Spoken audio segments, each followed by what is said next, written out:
जोगिया के बोली बड़ी प्यारी ओ मम्मी अरे प्यारी ओ मम्मी अरे जोगिया के संगे हम जबै रे लालनवा अरे जोगिया के संगे हम जबै रे लालनवा।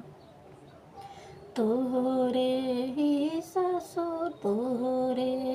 ससुर से बेटी ससुरुआ नहीं आई अरे कवन जवाब हम देबै रे लालनवा अरे कवन जवाब हम देबै रे लालनवा।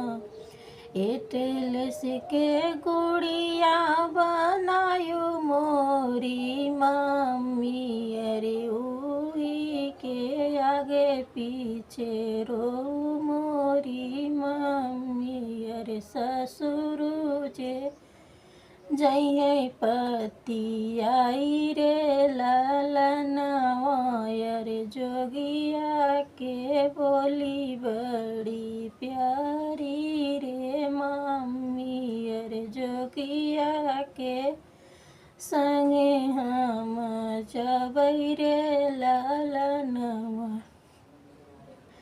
जब तोरे ससुर से जठवाया नहीं आई है अरे कवन जवाब हम देबै रे लालनवा।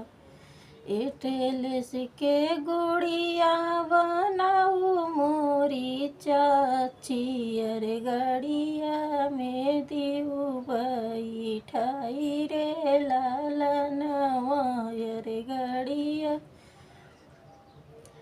गड़िया के आगे पीछे रो मोरी चाची अरे जेठवा जे जइए पति आई रे लालनवा अरे जेठवा जे जइए पति आई रे लालनवा। जोगिया के बोली बड़ी प्यारी रे चाची अरे जोगिया के संगे हम जबै रे लालनवा।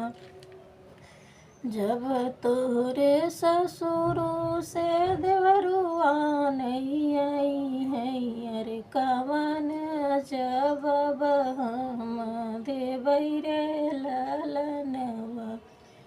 एटलस के गुड़िया बनाऊ मोरी भाभी अरे गड़िया में देहु बैठाई रे लालनवा। आंगना में खड़ी होई के रो मोरी भाभी अरे देवरू जे जइए पति आई रे लालनवा अरे देवरू जे जइए पति आई रे लालनवा।